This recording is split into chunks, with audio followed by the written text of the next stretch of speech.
حضرت ابو ذر غفاری رضی اللہ تعالیٰ عنہ وہ خوبصورت صحابی ہیں کہ جن کے تقوی کی گواہی حضرت عثمان غنی جیسے لوگ دیا کرتے تھے کہ یہ نیک اور پرہیزگار بندہ ہے. اتنے شاندار حضرت ابو ذر غفاری، اتنے بڑے آدمی. انہوں نے عرض کیا یا رسول اللہ صلی اللہ علیہ وسلم فلانے صوبے کا گورنر ٹھیک نہیں، تو آپ اس طرح کریں مجھے گورنر بنا دیں اس صوبے کا.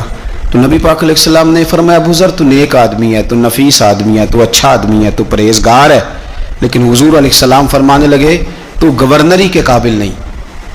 یہ ایک بہت بڑی امانت ہے، بہت بڑی ذمہ داری ہے، تو اس ذمہ داری کو اٹھانے کی طاقت نہیں رکھتا، اس قابل تو نہیں ہے.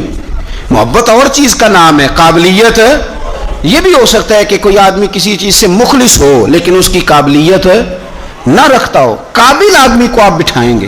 مخلص ہونا اور ہے، قابل ہونا. ایک آدمی آپ سے بڑا پیار کرتا ہے پر وہ ڈاکٹر نہیں، تو دوائی اس سے لیں گے کہ ڈاکٹر سے لیں گے؟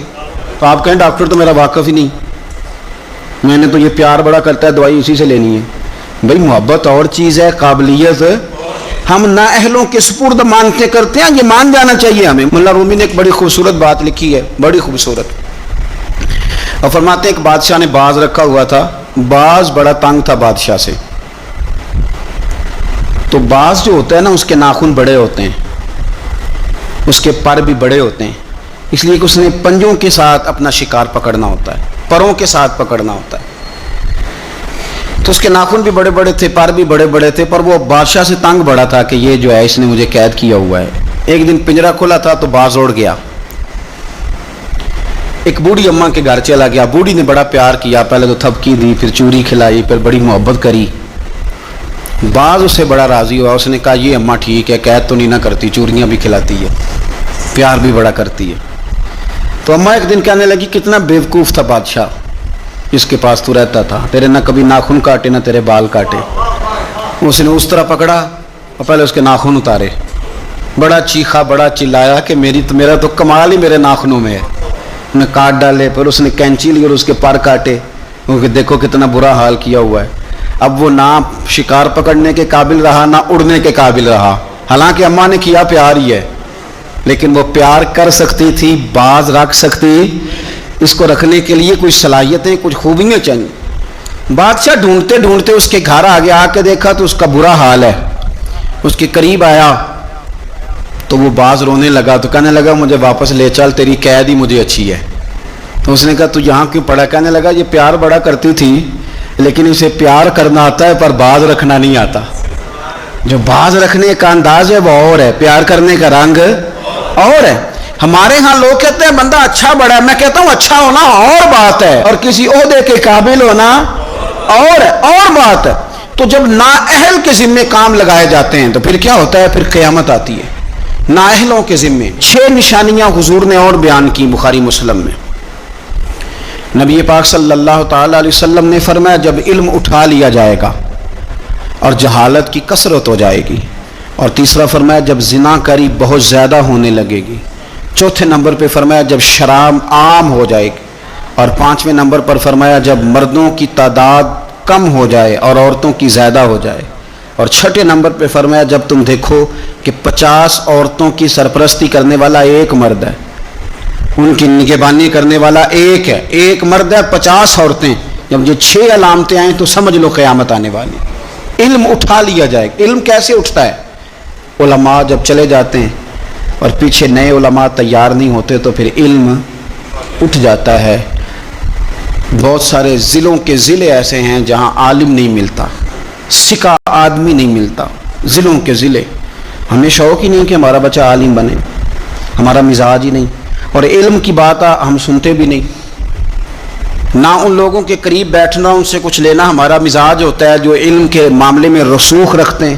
ہمارا مزاج نہیں. علم اٹھتا جا رہا ہے. آپ یقین کریں کہ فتویٰ لینے کے لیے سکا آدمی نہیں ملتا اور ہم اپنے بچوں کو اس فیلڈ میں لانے کو تیار نہیں. میرے حضور نے فرمایا جب زنا بڑھنے لگے، کیسے کہوں کہ عالمی اعداد و شمار کہتے ہیں پاکستان میں زنا تیزی سے سستا ہوتا جا رہا ہے، زنا کرنا آسان ہو رہا ہے. شرابیں فخر کے طور پر پی جاتی ہیں. وہ کہتے ہیں جی یہ چودھریوں کی شادی ہے، وڈیروں کی شادی ہے، اس پہ شراب نہ آئے تو شادی کیسے آگے بڑھے گی؟ یاد رکھیں، ہمارے صوفیاء کہتے ہیں، بزرگ کہتے ہیں کہ شراب پیشاب سے بھی زیادہ پلید چیز کا نام، اس سے بھی زیادہ پلید ہے یہ. تو اپنی تصورات کو سمجھیں. جب عام ہو جائے یہ کام، عام، جب جہازوں کے اندر، انٹرنیشنل فلائٹس کے اندر شراب عام ملے، جب آپ کے ملک کے اندر 14 کمپنیاں رجسٹرڈ ہوں جن کو اجازت ملی گئی ہو کہ آپ شراب بنا سکتے ہیں، بیچ سکتے ہیں، تو پھر حضور نے فرمایا قیامت کا انتظار کرنا. میرے رسول پاک علیہ السلام نے فرمایا، ابو داؤد شریف کی حدیث ہے، حضرت سلمہ بنت حرام ایک صحابی ہیں، وہ فرماتی ہیں کہ نبی پاک صلی اللہ تعالی علیہ وسلم نے فرمایا کہ قیامت کے قریب نہ لوگوں کو مسجد کے لیے امام نہیں ملے گا. لوگ ایک دوسرے کو دھکا دیں گے کہ نماز پڑھاؤ، نماز پڑھاؤ. کہاں ملتے ہیں ائمہ مساجد؟ پہلے تو امام کی تنخواہ اتنی زیادہ ہے کہ کوئی امام لگنے کو تیار ہی نہیں، اور اگر خیر سے کہیں کوئی امام لگ جائے تو پھر یہ کہ اگر 25 نمازی ہیں نا تو 25 کی الگ الگ بولی ہے، الگ الگ رویہ، الگ الگ سوچ ہے. امام بیچارے نے 25 کے معیار پہ پورا اترنا ہے، 25 کے معیار پہ، اور ایک کے معیار پہ بھی پورا نہیں اترا تو وہ کل بھی فارغ ہے اور آج بھی وہ فارغ ہے، چھٹی ہے اس کی. 25 بندوں کے معیار پہ آپ نے پورا اترنا ہے.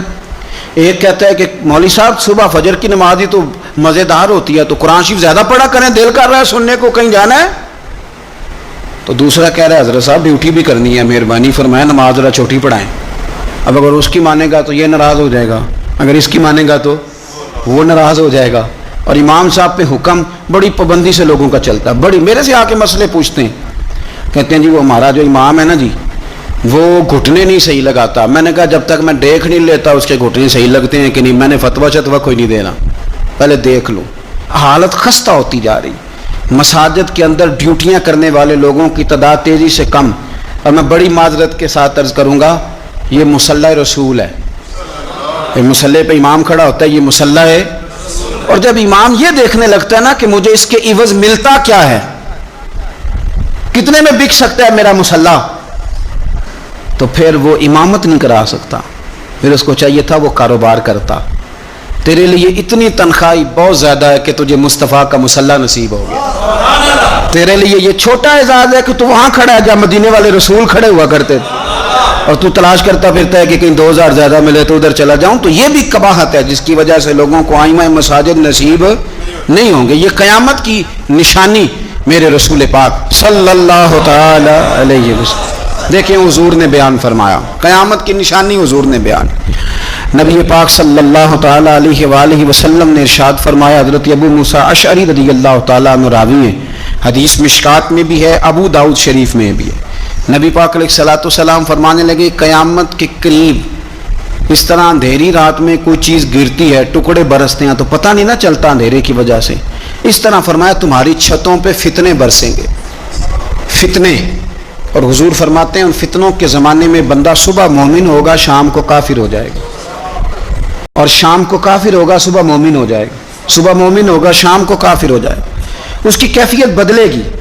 اور حضور علیہ الصلوۃ والسلام فرمانے لگے اس زمانے میں جو آدمی چل رہا ہوگا نا اس سے وہ بندہ بہتر ہوگا جو بیٹھا ہوا ہے. اور حضور فرمانے لگے اس زمانے میں جو آدمی دوڑ رہا ہوگا اس سے وہ بہتر ہوگا جو آہستہ آہستہ چل رہا ہے. فتنوں کے زمانے میں فتنے چھتوں پر برسیں گے. بندہ صبح مومن ہوگا، شام کو کافر ہوگا، شام کو مومن ہوگا تو صبح کافر ہو جائے. اس تیزی کے ساتھ فتنے برسیں گے کہ ایمان لے جائیں گے. اے اللہ ہماری اولادوں کی حفاظت فرما. اللہ ہم کمزور ہیں، فتنوں کے زمانے میں ہمارے ایمان کو محفوظ کر. اللہ ہمارے حال پہ رحم فرما. جو زیادہ جگہوں پہ جاتا ہے نا، دوڑ کے ادھر چلا گیا، دوڑ کے ادھر چلا گیا، اس کا ایمان زیادہ خطرے میں. اور جو بیٹھا ہے ایک جگہ جم کے بیٹھا ہے، سکون سے بیٹھا ہے، آج بیماری نہیں لگ گئی. لوگ کہتے ہیں میں نے اس کی بھی تقریر سنی، پھر میں نے اس کی بھی سنی، پھر میں ادھر بھی گیا، الجھ گئے، ختم ہو گئی بات. جب تک وہ ایک جگہ جمے ہوئے تھے ان کا ایمان محفوظ تھا. یہ میں نہیں کہہ رہا، یہ مدینے والے رسول نے فرمایا ہے، یہ نبی کریم نے فرمایا ہے. اور جب تو ادھر بھی گیا، تو ادھر بھی گیا، تو نے اس کی بھی سنی، میں ناقدین کی بھی سنوں گا، میں اس کی بھی سنوں گا، تنقید کرنے والے کی بھی. ہم نہیں کسی کی بھی سنتے. ہمیں ڈاکٹر اقبال، علامہ اقبال نے مشورہ دیا تھا، یہ دور ہی نکتہ چی ہے، کہیں چھپ کے بیٹھ جا، اور جس دل میں تو مکی ہے وہیں چھپ کے بیٹھ جا.